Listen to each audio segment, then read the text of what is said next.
যাবেন?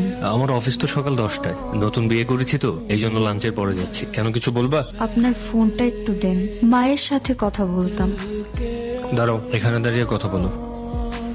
হ্যাঁ পাখি বল। খালা, মা কেমন আছেন? সবাই ভালো আছে। আর আমি তো এক গার্মেন্টসে, তোর মা তো অন্য গার্মেন্টসে। রাতে বাড়িতে যে একটু মায়ের সাথে কথা বলাই দিও। আচ্ছা দিমুন, এখন রাখ, আমি কাজ করতেছি।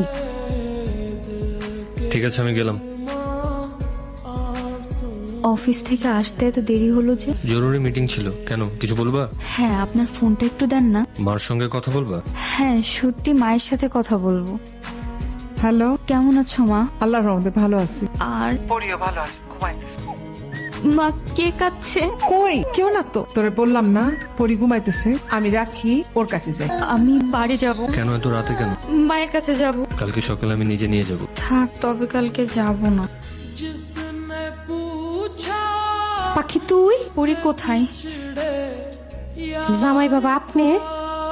আপনি? তুমি না বলে আমাকে এ বাড়িতে এলে কেন? আমি নিজেই তো তোমাকে এ বাড়িতে নিয়ে আসতে চেয়েছিলাম। তখন তো বললে তুমি আসবে না। হঠাৎ করে মায়ের কথা মনে পড়েছে তো, তাই চলে এসেছি।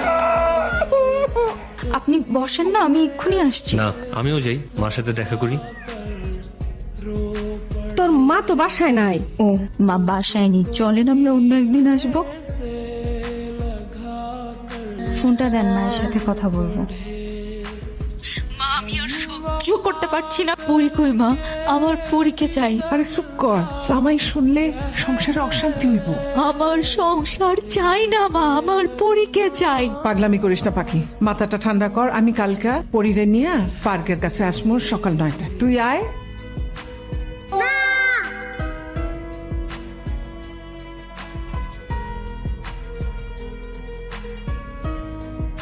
অনেকক্ষণ হয়েছে পাখি, অন বাড়িতে যা। আমি যাব না, আমি পরীকে নিয়ে থাকতে চাই। আমি তোমার জামাইকে সব বলে দিতে চাই। এতে সংসার টিকলে টিকবে, না টিকলে নাই। টিকবো না পাখি, আমি মাঝে মাঝে পরিরে নিয়ে আসবো। আমি যাই, আমি আবার নিয়ে আসবো, আমি আবার নিয়ে আসবো।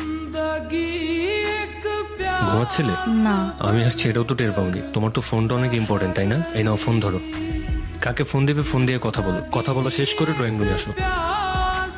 মেয়েটাকে চেনো? চিনি। তোমার কি হয়? আমার মেয়ে। সংসার চাও নাকি তোমার মেয়েকে চাও? দুটোই। যে কোনো একটা চাইতে পারবা। মেয়েকে চাই। তোমার মেয়েকে তুমি নাও। তোমাদের মা ও মেয়ের ভালোবাসার কাছে আমি হেরে গেলাম। মা মেয়ের ভালোবাসার মাঝে না আসলেই পারে। মা মেয়ের মাথার উপর বট গাছের ছায়া হয়েও তো থাকতে পারতেন। সব পুরুষ আসলে বাবার মতো মহৎ হয় না। ঠিক আছে, আমি চলে যাচ্ছি। দাঁড়াও, তুমি চলে গেলে চলে যাও, পরীকে আমার কাছে রেখে যাও। আমি পরীকে আমার মেয়ে হিসেবে মেনে নিয়েছি। এখন থেকে আমি ওর বাবা।